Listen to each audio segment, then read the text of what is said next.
Hi, Meeple Watchers! I'm Frank. And I'm Brandon. And today we're going to play Small World, a 2 to 5 player strategy game. We happen to really love Small World. It has a special place in our hearts because it is one of our gateway games. It was our first taste into the tabletop world. So Small World is one of my favorite games. I still love it. We still play it time and time again. And we're going to show you exactly how to play and actually walk you through an example game right now. So we have the board all set up right here. This is what the board would look like for a 2-player game. One of the cool features of this game is that depending on the number of players, you could have 2 players, 3 players, 4, or 5, and there's a different board for each number of players. So this is the 2-player board map. On the flip side of it is the 3-player map, and if you have 4 players, you get to use this big daddy map right here. See how big this one is? It is huge.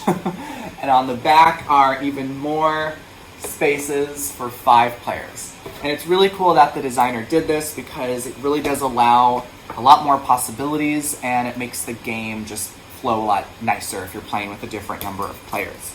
All right, so as you can see here on the map, there's a number of different regions. Essentially, the purpose and goal of the game is you will take on various races. Each races have their own special powers, and you'll use the power of the race to acquire as many areas of the board as you can, and also get as many victory points as you can. And the player with the most victory points at the end of 10 rounds wins. Here there is a round indicator. There's this cute little crown token, so that helps us track how many rounds are left. With 2 players, we have 10 rounds.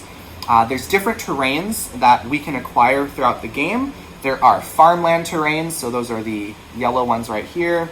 There's forests, there are hills, and there are also swamps and mountains. Okay, so and seas and lakes as well, which typically you cannot acquire, but if you have a special race ability, you are able to, which we'll get to. All right, so that is the setup. As you can see, there are a few tokens already out on the starting board. These are called the Lost Tribe tokens. So the idea is that these are just the whoever is remaining of lost tribes before we go and conquer the board. So certain spaces, if they have a little crosshair icon there, then you put a Lost Tribe token. So that means it's going to take a little extra power to conquer those regions. All right, so it says that the starting player is the person with the pointiest pair of ears. So who has pointier ears near you? Teeth. Okay, we should go with sharpest teeth because that's definitely you. Well, you do have the pointier ears. I do? Yeah. Maybe a little bit pointier. You have smaller ears. Anyway, so should I play first? Sure. Since I have slightly pointier ears? Yeah. Okay. So since I have pointier ears, I'm going to go first. The first thing you do is you decide which race you'd like to start out with. This is a big part of the strategy. So every race has its own power, and it comes with its own special power as well. And these are randomly assorted. So the game comes with a stack of race tokens and then special power tokens. And what you do is you shuffle them all up and you just line up the first 5, and those become the starting options. And I believe we can also choose the 6th one as well, too, if we want to start with that one. So as you can see, this first option is called the Stout Wizards. Okay, the second option is the Swamp Orcs, the Fortified Skeletons, the Hill Sorcerers, the Alchemist Trolls, and the Commando Halflings. So part of the fun of this game is that you never know what combination you're going to get, so it's a lot of fun to figure out which race and power combination are going to really get you the most points. All right, so the way that you get points is at the end of your turn, you count up how many land spaces have your tokens on them, and you get 1 point for each land that has your token on it. So you want to pick the combination that's going to let you conquer as much as you can. And you'll notice that as the game is called Small World, it's a very tight board. So part of the fun is that you have to knock other players off of their spaces in order to acquire more opportunities for points. Okay, so let's see. We've got the Stout Wizards, we've got the Swamp Orcs, You first start off with 5 $1. 5 1-pointers. Yep. Yeah. So we all start out with these. We actually keep our points, and we have these little holders that we just use to keep them. So we actually start with 5, and we keep all of those points hidden throughout the game. So it's a fun surprise at the end to see who wins. You're not supposed to show any other player how many points you have, and I think that just adds to the suspense of the game. You just don't know who's going to have the most until the end of the game.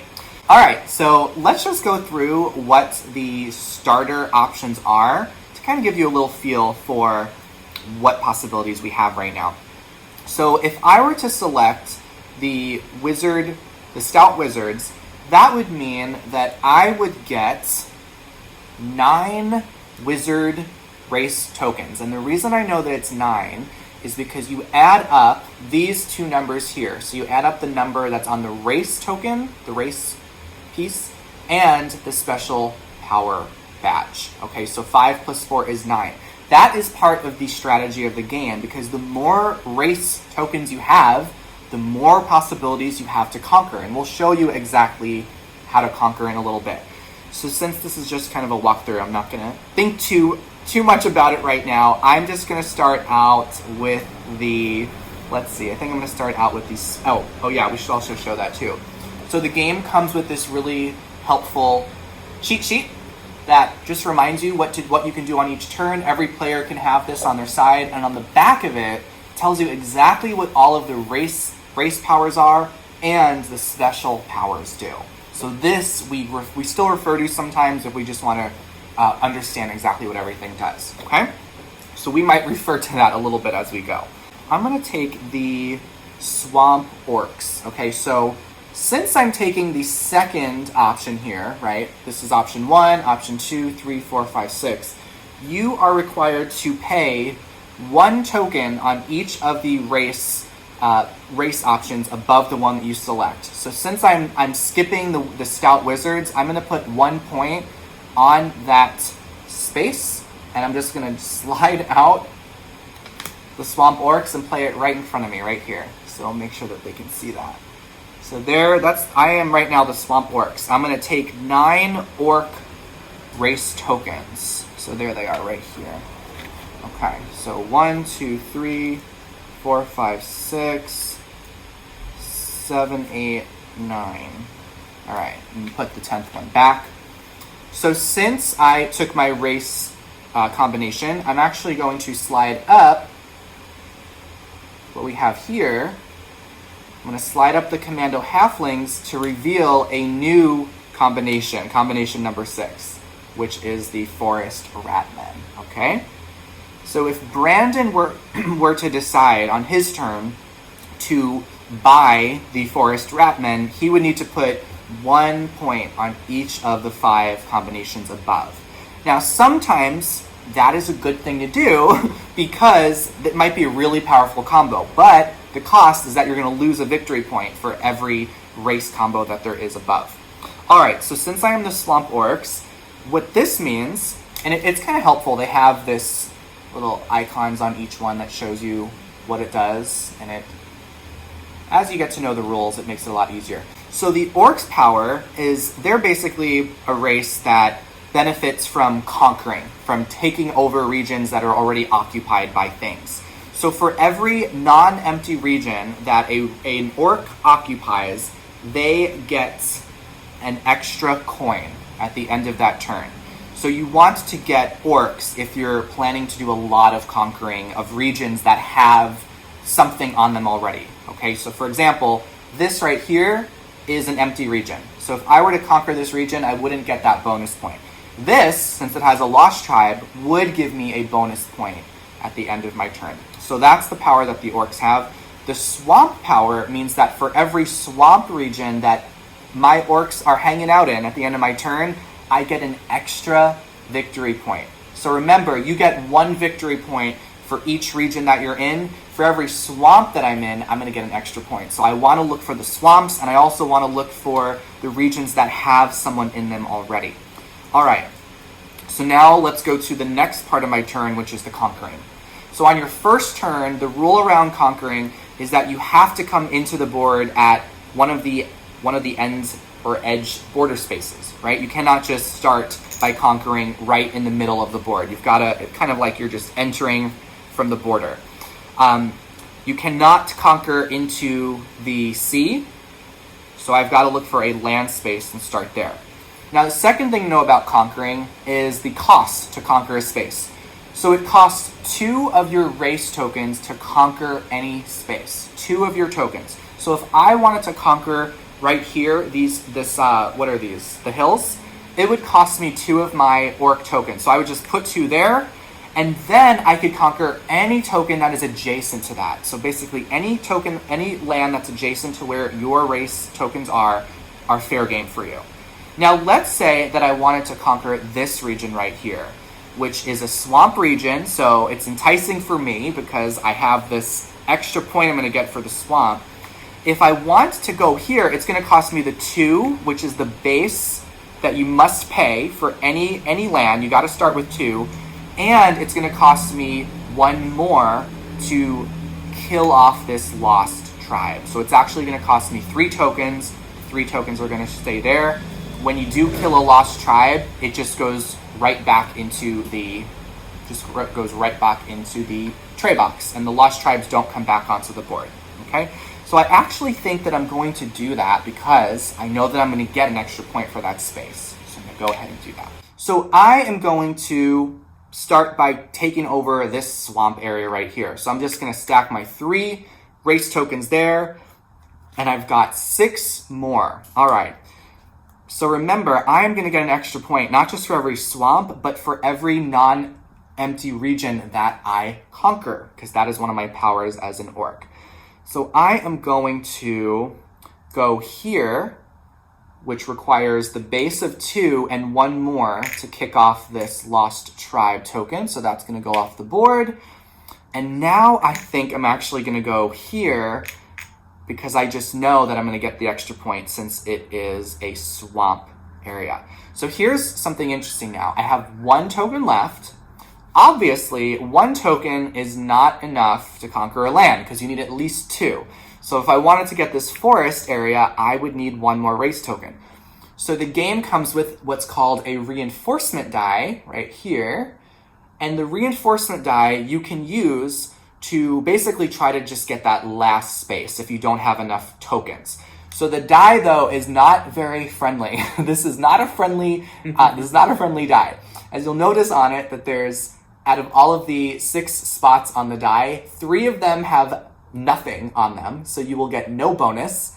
And then there's a 1 point bonus, a 2 point, and a 3 point, okay?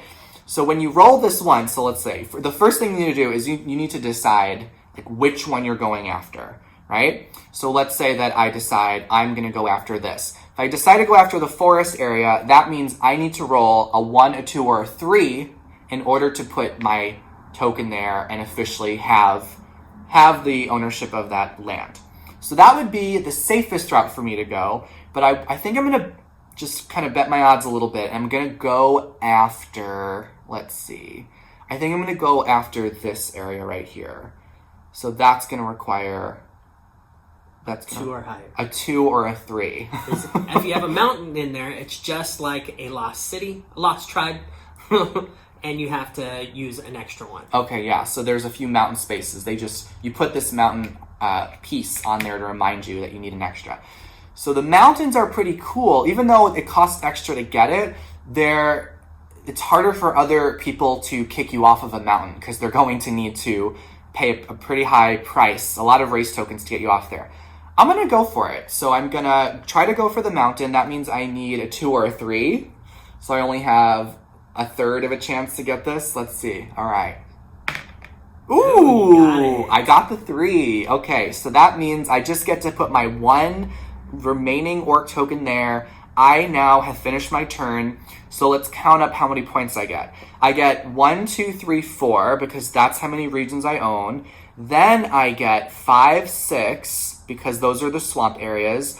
And then I get 7, 8 because of those were occupied areas. So I got 8 points for that turn, which is pretty good. If you get like, I would say 7, 8, 9, that's good. If you get 10 or higher, that is really awesome. Okay, so that's a pretty good first turn. So I'm going to take 5, 6, 7, 8. I'm just going to drop that in my point container. I'm going to put that to the side. We don't know how much is in there. We kind of do because we just started.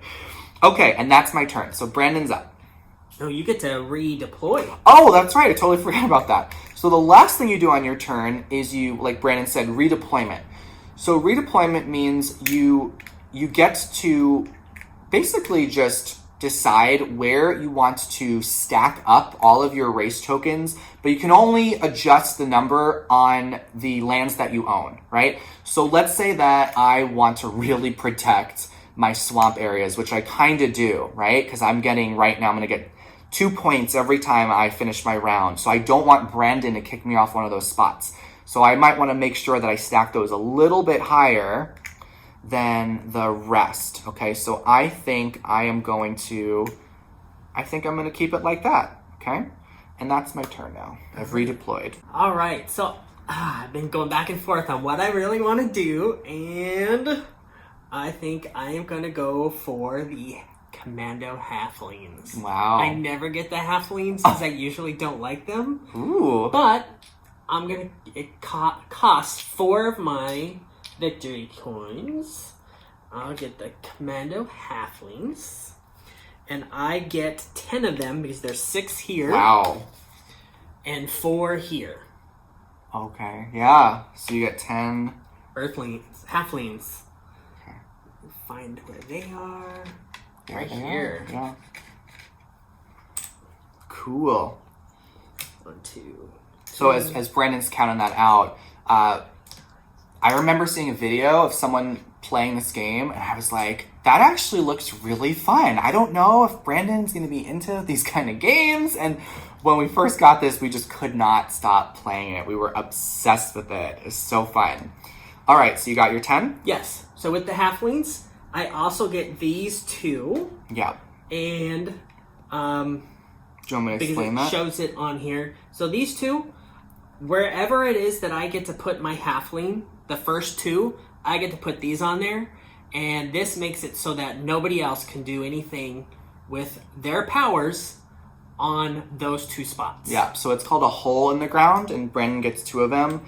And also, the halflings are really cool because for his first conquest, he can choose any area of the board. He doesn't have to come in from one of the borders. Of course, he cannot, plop into the water, but that's kind of cool. He can just basically show up anywhere on the board, and they become immune, his first 2 lands that he chooses. Yes. And then did you talk about Commando?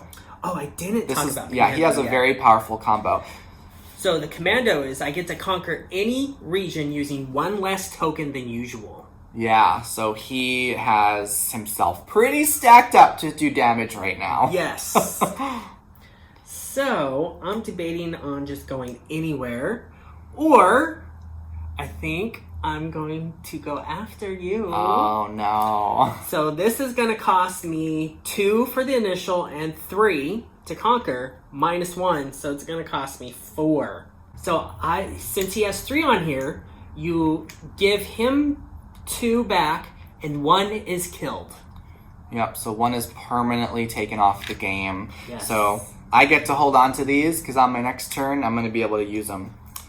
So that is a bummer. He now put a hole in the ground token there, meaning it is immune. I cannot touch that as long as his race is active. Yes.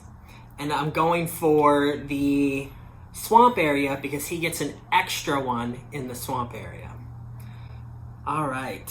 So I'm going to do that again here. Put 4 down. Your first conquest can be anywhere, yeah, but not the second one. That's got to be adjacent. Oh, I know. It has to be adjacent. Ha ha ha. That's fine. I will go... So this will cost me 3.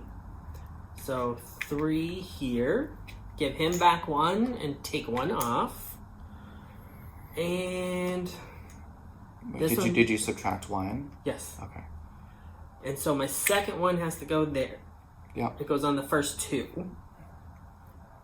I have 3 left. I can't get this one because I need one more unless I want to roll the reinforcement die. If you don't get it, you don't get to play your other tokens. Yeah, you just have to stack it wherever you already have stuff. Yeah. So I think I'm actually just going to go here. This one's going to cost me 2.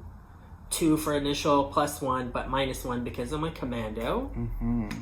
Which gives me 1 left. And I think I'm just going to go here. Roll. No, it's that. Oh, because I have the minus 1.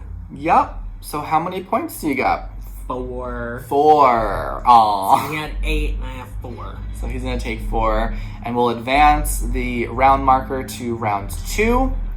Yep, so he only got 4 points, but he did make 2 spots immune for him. So will it play out in his favor? That's part of the strategy, is you want to see how much bang for your buck you can get for your race until you overextend them, and eventually you will need to put your race into decline, which we'll get into when the time comes. So part of the fun of the game is you actually will get to take on other races and put old races into decline when they're not really giving you much value.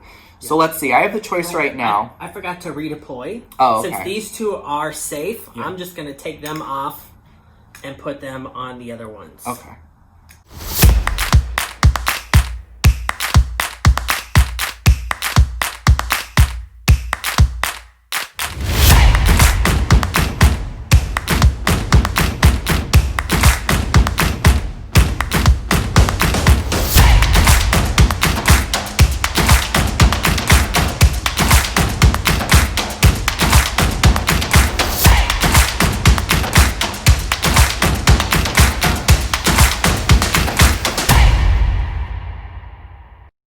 Okay, great. So, Brandon redeployed. We are on round 2. Let's see. So I have the choice now. I could choose to continue conquering with my orcs, or I could put my race into decline.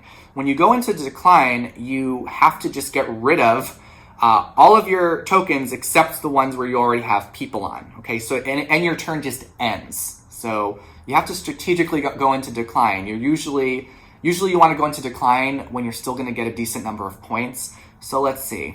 I am feeling like I might want to give my orcs another shot, even though you took one of my swamps.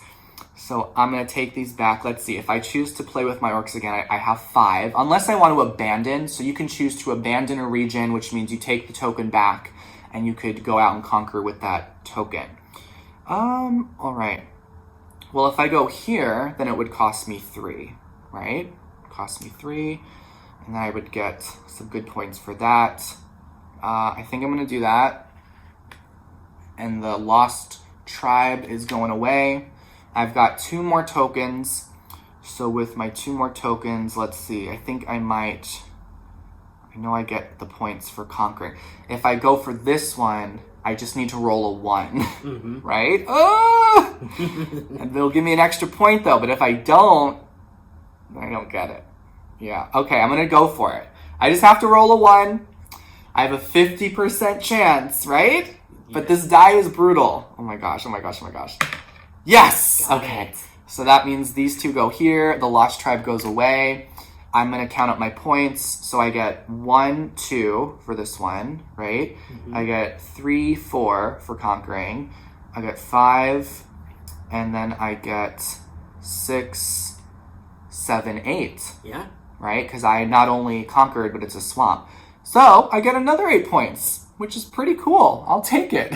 I'm going to put my 8. Oh, you're not happy about that. My little swamp orcs.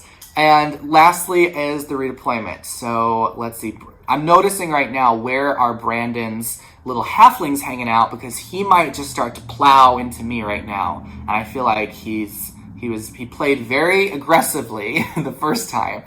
So I want to just protect myself from him in case he tries to mess me up over here. All right. So that's where I'm going to redeploy. Okay. And it's your turn. Take my extra ones back. And 3.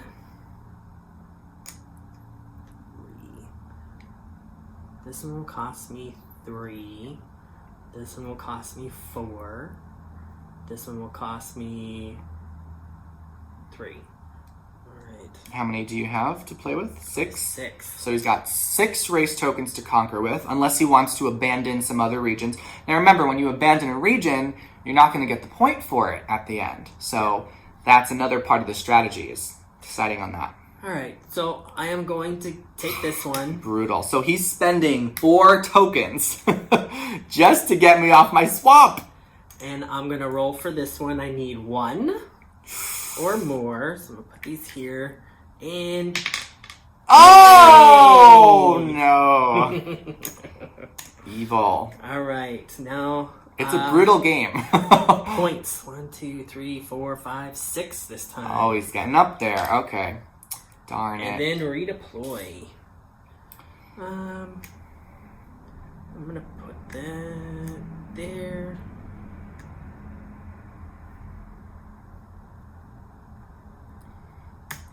Whoa. So you're stacking that one up. Yes. All right, so I'm going to go now, and I think I'm just going to go right into decline. I only have 3 race tokens to play with right now. That doesn't give me really a lot of options. I could conquer 1, maybe 2 spaces at most, but I'm still not going to get a lot. So I'm going into decline. My orcs, I think, have run their course. So what this means is I'm going to just discard the tokens I had in my hand. And I'm going to flip over. I'm only going to keep 1 race token for each spot that I own. So if I had like 5 here, I would get rid of 4 and just keep 1. And then you flip it over. So you see it just kind of is grayed out on the other side. Just so you know that it's in decline. It's still there. It's just in decline. It's sad. Yeah, and it's not a choice. You can only keep 1 on each. You can only keep 1. I'm going to flip over my race and special power badges to also indicate I'm in decline. Now, sometimes you might get some extra powers even when they're in decline. With the orcs and the swamp, no powers. So those powers are now gone. That means that when I score myself right now, because my turn's over, I'm not getting my bonus for being in the swamp. So very sadly, I am only getting 1, 2 points for that round. But it is going to allow me on my next turn to start with a new race combo. So that's part of the fun when you get to start fresh. So I'm going to take my 2 points, and you are up. Yes, and that is his turn. When you go into decline, that is your turn. That's it. All right, so I'm going to keep advancing, and it's going to cost me 3 to get on that one. So that's what I'm going to do. So he's knocking off my orcs, because even when I take my new race on my next turn, and I finish that, I'm still going to get points for where my orcs are. Even if they're in decline, you still get points for your declined race. So that's why Brandon wants to wipe those off the board. And I'm going to go for this one. I only need a 1. And... Oh, sorry, my little orc fought back. The right. remaining orc, just 1 left. So I'm going to redeploy. I'm going to take these and protect the outsides a little bit more, because he can now come onto the board anywhere he wants. I can. Yep. So we are now in the 4th round. Yes. Okay. And maybe this will be the last one we do, just to show people. Okay. So for the 4th round, I get to go back. It's kind of like you're going shopping. You get to shop for which one you want. Now, the interesting thing is notice how there's some coins on these race combos. So if I were to choose the Stout Wizards, I would get to take that combo, and you get any coins that are on top of that. So if everyone is skipping over one of these combinations and stacking coins on it, it makes it more enticing and valuable, even though it might not be the most desirable one at first. So I think I am going to take, let's see, should I take those Stout Wizards?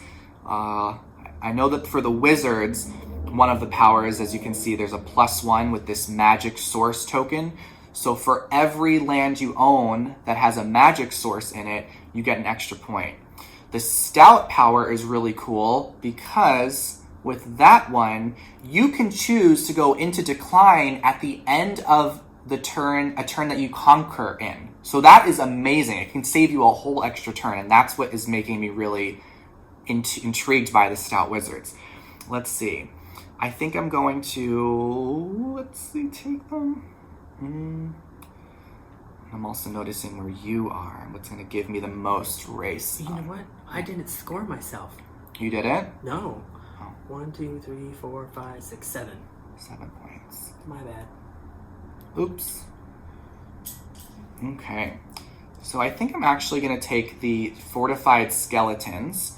Now, in order to take that one, I've got to pay 1 here, so I'll just put the 1 there.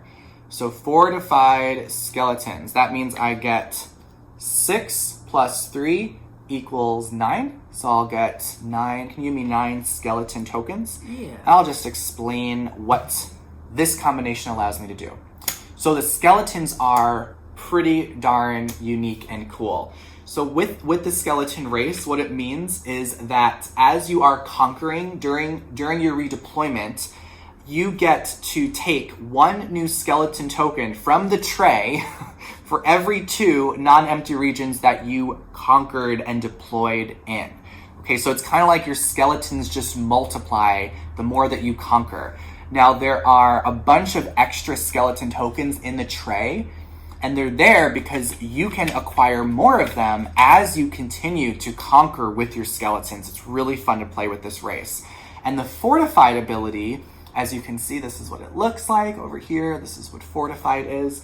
So if you have this power, what it means is that once per turn, you can put 1 of these fortresses. So once per turn, I get to throw 1 of these fortresses into a region that I own to increase its defense by 1. Okay, so it's going to make it harder for my opponents to take over those regions. Also, as you can see, there is not just a +1 on the shield for defense, but there's a +1 on this coin. So I get an additional coin for every 1 of the regions that I have my fortified fortress in.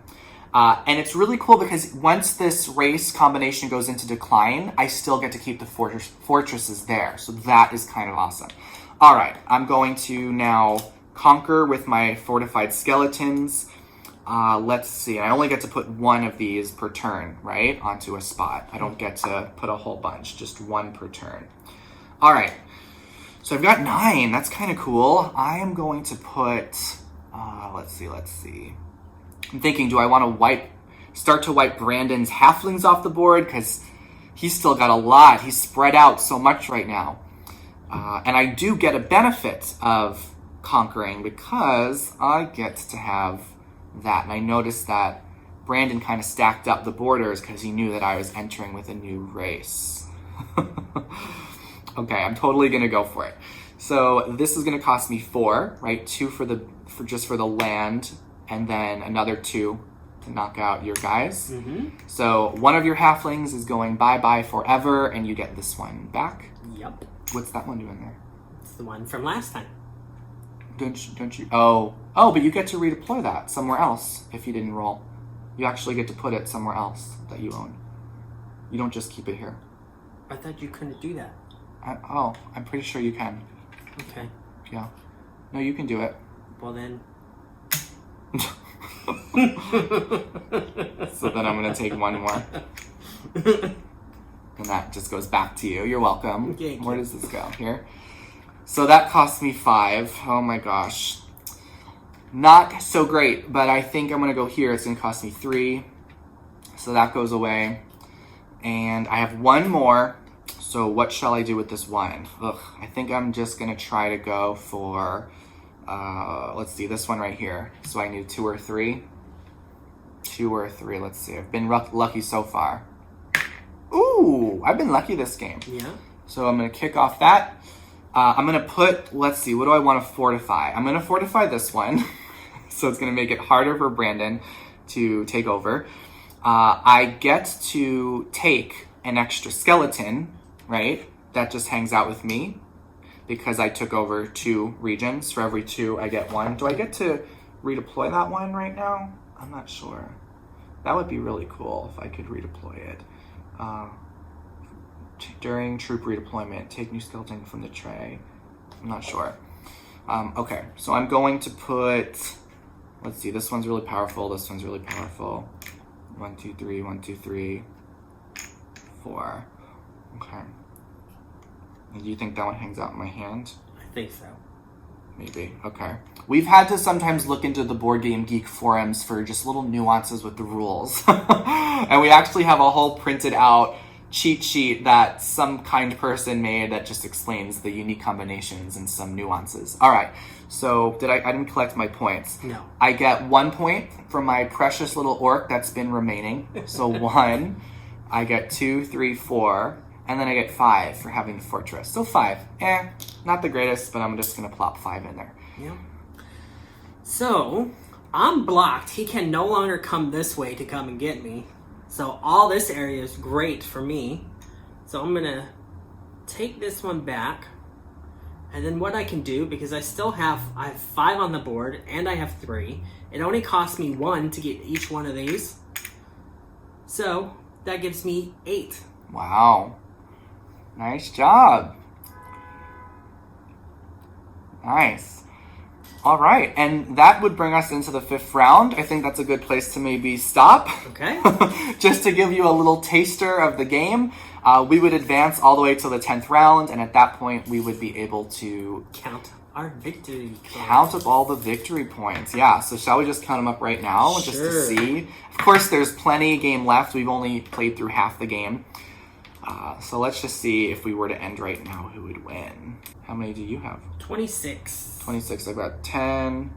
I've got 20. I've got 27. So by 1 point. Right now it's really close, and we've had so many games where it's been so close. So of course this wasn't again a full game, but I personally love this game just because of the variety. Every single time it's a new experience. You never know what combination of races and special powers you're going to get. So that always adds to the fun. What do you think? Yeah, exactly. And that's probably one of the reasons why we haven't bought an expansion pack yet, because it's hard to get bored with this game or complacent with this game because there's so many options with those tiles. Yeah, there really are. And the game box even includes a blank race token and special power token for you to create your own, which I think is awesome. So that is Small World. Highly recommend this game. I think it is actually underrated. I think this game deserves to be ranked higher in the board game rankings. So much fun. Thanks for joining for our video. We've been really loving the response we're getting with our channel in its early phases. Remember to subscribe to our channel to receive more updates, and comment below what your thoughts are around Small World and let us know what game you would like us to play next. Thanks again for tuning in. Thanks for Meeple watching, and we will see you in the next video. Bye. Bye-bye.